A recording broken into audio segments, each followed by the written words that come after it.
There is a report that came out, and I'm just seeing this for the first time, so now we are all going to see it for the first time together, about the Richie Incognito-Jonathan Martin bullying scandal. Here are the recent texts that they released from Jonathan Martin to his mother. I am warning you, they are hard to read, they are sad, they are tough, and it'll, like, if you have a soul, basically if you're not a redhead, I'm kidding. If you have a soul, it will hit you right here. So here is what he sent to his mom.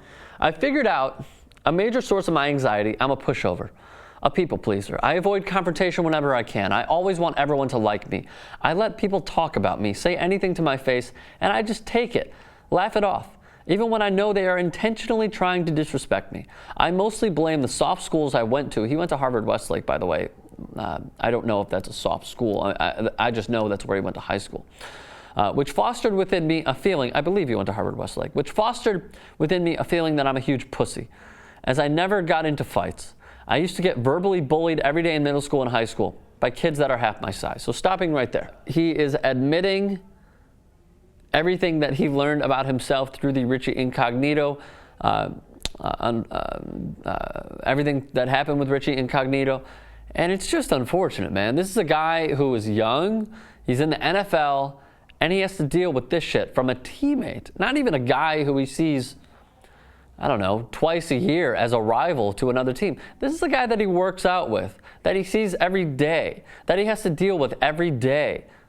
It takes a toll on you, and he's certainly reflecting on the problems that he has not only faced, but he's saying this to his mom.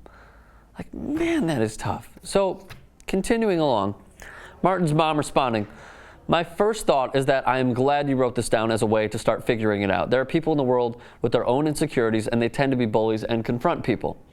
Dealing with them can be a challenge. I think when you feel really good about yourself, they won't bother you as much because you won't let them define you. This fits into wanting to please and be liked. Some people out there are not worth it, as in Richie Incognito. We do live in a bubble. Financial and professional success is sheltering, which is both good and bad. I think the NFL has a disproportionate share of people who are obscure but masking it with aggression. Your profession is really difficult with measurement and evolution every week. So we need to build up you liking you. This is where some professional help would be good. They can help you structure your thoughts. And that whole brain chemistry thing is real. You may need some additional serotonin. And then Martin, once again, I care about my legacy as a professional athlete, but I'm miserable currently. A therapist and medication won't help me gain the respect of my teammates. I really don't know what to do, Mom. This is him crying for help. You think that he wasn't bullied and that he didn't take a lot of shit from a guy who is a bully and who was just this guy who is probably totally insecure and is just what seems like a horrible, horrible human being. I'll get into his history in just a moment. And then another text to his mom. People call me an N-word to my face. Happened 2 days ago, and I laughed it off because I'm too nice of a person. They say terrible things about my sister. I don't do anything. I suppose it's while private school conditioning, turning the other cheek. Before I get to the mom's response, if someone were to say anything about you or your family, you can go two ways. Well, three ways technically. You can go the Jonathan Martin route, which apparently will be, and I'm not blaming him, but will be nothing but horrible, horrible things happening, not just like to you, but it'll fuck with you mentally because they realize, oh, he didn't respond to that. We can keep going. We can keep getting away with it. Or the other two are you could say something sarcastic, or you could stand up for yourself and not say something sarcastic, but get in the person's face, which obviously Jonathan Martin did not do, and I'm not blaming him whatsoever. Martin's father. They think N-word is okay because black people use it. Tell them you don't use it, and it's never okay. And if they do it again, they can kiss your black ass. Likewise, say that your sister is a Madonna. If they say it again, they can kiss your ass. If they do say either again, then just stare at them, give them, and then give them your finger. Just so you know, I punked out many times, including over N-word. Also over just being black. Most proud of it in the least. Not proud of it in the least. He misspelled excuse me. It is just a matter of understanding your own strength. Had 3 white boys outside of a bowling alley called me N-word, I backed down. Had a Harvard asshole talk about my suntan, I backed down. Just stay who you are. Also, I learned how to pop a bully in his mouth and kick one in his balls. All right, nice. And then Martin to his father, after a yachting trip with teammates.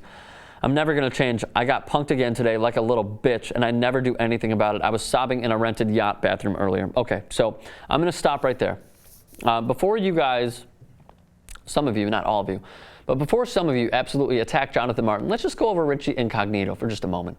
This is a guy who was kicked out of 2 college programs in Oregon and Nebraska. He was basically told to go away by the St. Louis Rams, and now he was being told to, once again, go away from the Miami Dolphins. He has had certain instances where he has somewhat attacked a female before.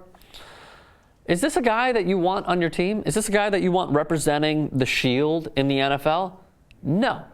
No, absolutely not. So now that you know the history and you see Jonathan Martin's text, whose side are you on? Leave a thought in the comments.